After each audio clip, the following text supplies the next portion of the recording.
Ini sponsor masuk? Enggak ya? Enggak. Hah? Jangan dong, gini aja. Ini kan Siapa tahu besok namanya keluarga. Oh iya, oke. Ya, kembali lagi. Ya ilah, kembali lagi. Ini aja acara perdana ya teman-teman ya, dan terakhir mungkin. Bisa. Ya nggak tahu, tergantung. Jadi hari ini kita mau bahas yang lagi. Tapi sebelumnya kita kenalan dulu nggak sih? Ada siapa sih di sini gitu kan? Yang jelas ada gue sendiri, ya nama gue sendiri. Bukan ya, nama gue Arya Hyani. Dan di sini ada dua wanita, ya. Boleh dikenalin dulu Mbak? Nama gue Irel, hai. Nama aku Aurel, hai. Namanya mirip ya? Aurel, Irel.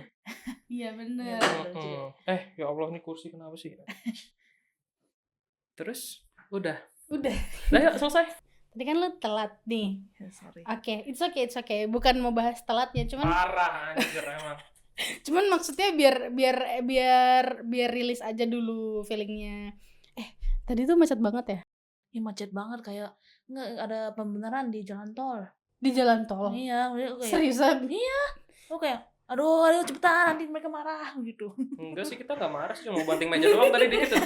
Lama banget sih. Ini tadi Kita udah marah. buat ketok-ketok sih, cuman ini Enggak. kayak plafon jadi gak berani, gue gak jadi. Gue orangnya santai, gak mungkin marah-marah. Jadi kemarin di TikTok ada yang rame. Waduh, apa tuh? Cuman seorang job seeker nanya-nanya nih ke HRD.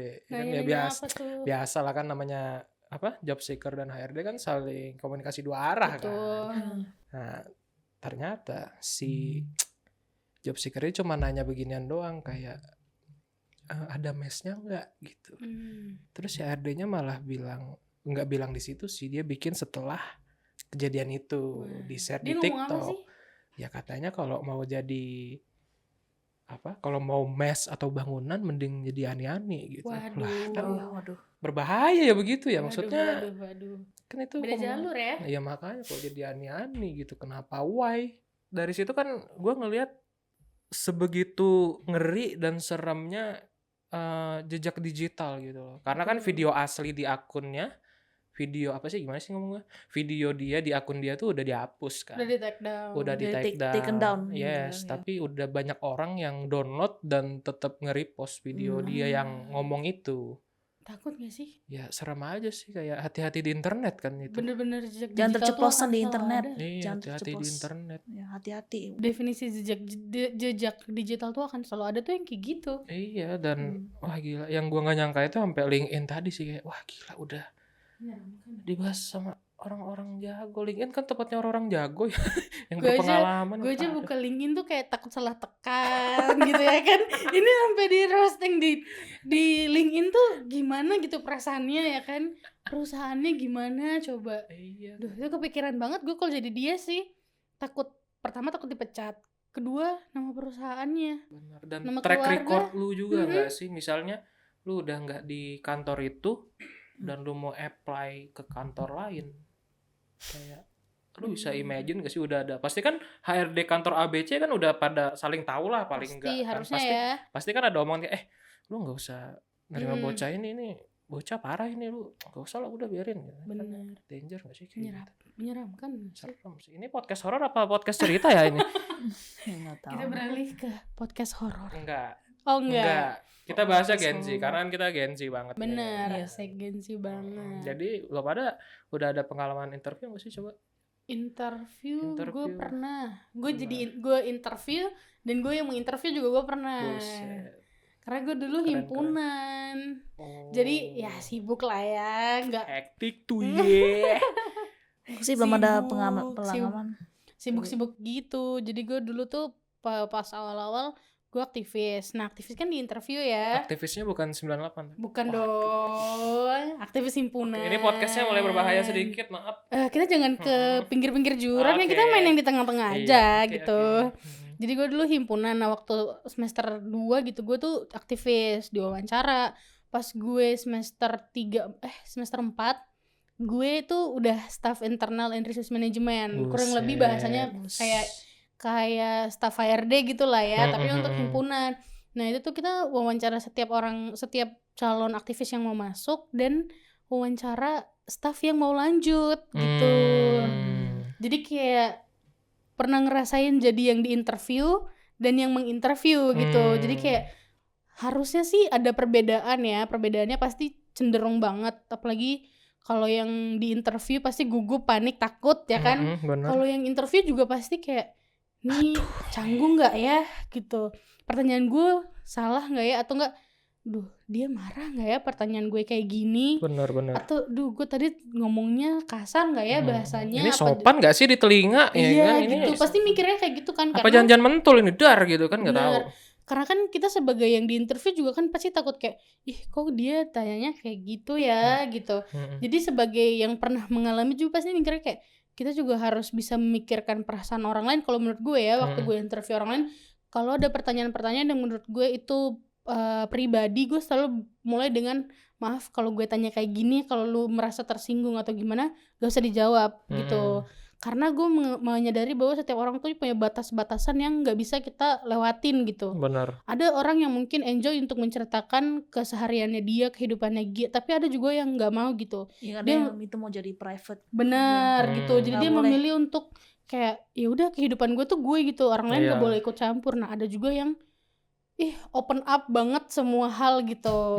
Jadi gue merasa bahwa gue kalau jadi orang yang interview, gue bener-bener harus kayak nanya dulu boleh apa enggak, diizinin apa enggak gitu. Menurut gue ya kayak gitu. Bener sih kayak gitu. Kalau lu sendiri? Yang gue seneng itu ketika gue interview di salah satu radio. Wih, Radio di sini di Jakarta. Orang-orangnya seru, gue suka banget di situ, dan orangnya asik-asik. Dan gue tiap hari ketemu jokes bapak-bapak. Karena beberapa pekerja gue udah punya anak. Coba dong minta satu jokes bapak-bapak. Aduh, jangan dong, jangan. Jangan, nggak mau gue udah sembuh nih, udah nggak di sana lagi, udah satu jarang. aja kali Pak. Udah jarang ini, gue nggak mau. Gue tuh suka jokes bapak-bapak tahu. Tapi, gue kayak asik banget kalau lu dapet. Tapi gue perlahan ketawa sama jokes bapak-bapak aja. Tapi kalau gue denial gitu, kayak anjir masa gue ketawa sama jokes bapak-bapak. Jokes bapak-bapak tuh menurut gue seru tahu. Itu butuh penalaran tinggi untuk mengerti jokesnya mereka. Lu nggak dapet jokesnya nggak ketawa, pasti bakal krik banget soalnya. Iya kayak jokes. belum. Oke, lanjut. Kayak ini, lu minta satu kan gitu. Kenapa gue kalau naik motor ketawa mulu ya? Kenapa tuh Pak? Karena gue naik jok. Oh, ya ampun. Ketawa lagi dia. Jahat banget sih ketawain. Karena gue naik jok, karena dia ngejok gitu ya. Lucu banget Udah sih ya? Bapak. Udah ya, satu aja kan? Gak mau lagi? Udah nanti ya? aja.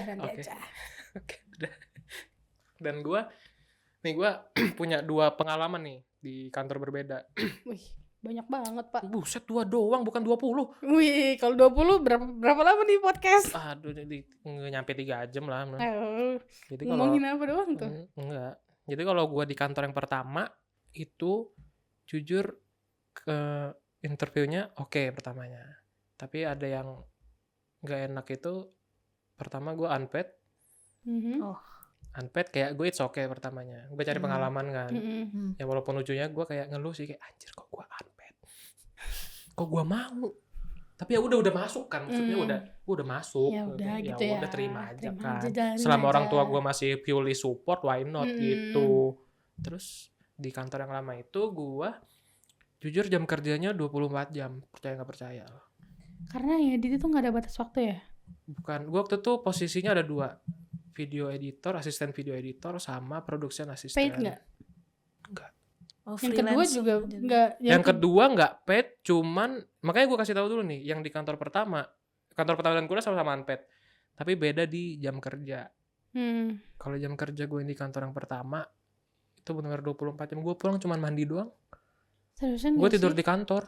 Itu emang lagi hektik juga, lagi banyak syutingan, dan gue terdiam ketika lagi break, udah selesai syuting kan, udah editing udah kelar gitu, kayak minggu tenang gitu loh, paham gak sih? Kayak udah selesai semua, gue berdiam, gue mikir, gue bener gak sih magang di sini gitu. Nah jadi intinya buat teman-teman kalau ada kantor yang ada iming-iming, sini kita semua sama kok, anak magang kantor, jangan masuk. Gue udah pernah pahit pahit banget, pare lewat, pahitnya pare udah. Apalagi jadi pembelajaran buat iya. kedepannya. Tapi kalau emang masih ada yang pala baterai mau coba ya nggak apa-apa sih. Gua sih ngasih tahu aja. Kalau film-film tuh spoiler gitulah ya kan. Energinya banyak, cas mulu kali ya. Tapi gue merasa energi gue banyak waktu itu tetap habis kayaknya dah. Tetap habis aja gue. Sosial baterainya tetap habis ya. Buset, soak udah. Terus yang di radio, yang di radio nih, gue demen nih. Gue 9 to 5. Oke, sesuai jam kerja pada umumnya. Enggak 9 to 5, padahal gue masuknya jam 11, jam 12. Pulangnya jam 8 tapi gue jam 9. Iya, tetap hitungannya tetap 8 jam kerja ya. Tetap 8 jam. Dan gue seneng di kantor itu karena mungkin karena gue yang sebelumnya kantornya bukan nggak enak ya, mungkin karena kerjanya agak keras di kantor sebelumnya. Ketika gue ketemu yang kerja 9 to 5, gue kayak kaget. Iya, nggak terbiasa. Iya kayak boleh pulang bang? Udah boleh kan, lu udah selesai. Iya sih. Gue kayak diem terus anjir, enak ya ternyata 9 to 5. Bener-bener yang 9 to 5, bener-bener gitu kan. Iya, kalau yang di kantor sebelumnya gue nggak 9 to 5, 9 to 9 mungkin. 9 to 9. 24/7. Yes, benar. Kayak wah gila. Itu kalau gue ingat masa itu sih ada enak sama gak enaknya sebenarnya. Enaknya gue bisa langsung satu syutingan sama artis deket tanpa ada halangan. Karena gue production assistant kan. Widih. Sebenarnya aku ada pengalaman itu magang. Sebenarnya aku diminta dari frozen food company itu namanya Nufood.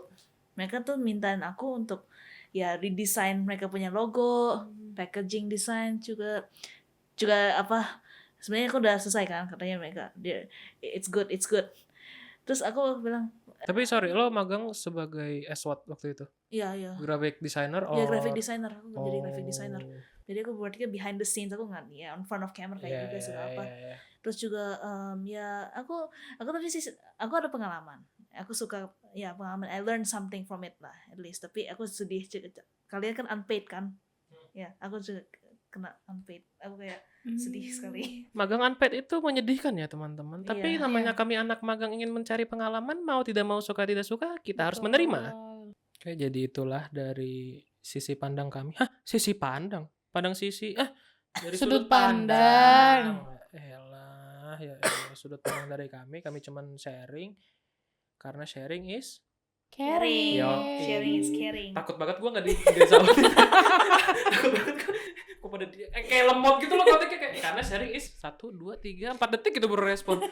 Gue takut kagak Nangkep kok Pak. Ya, pokoknya sesimpel kita cuman mau sharing-sharing tentang apa yang kita rasakan dan alami. Bener banget. Karena kita juga masih kita ini masih baru langkah kecil ya, belum ada langkah besar gitu. Gue mau pakai kata-kata template boleh nggak? Boleh. Masih belajar juga kok.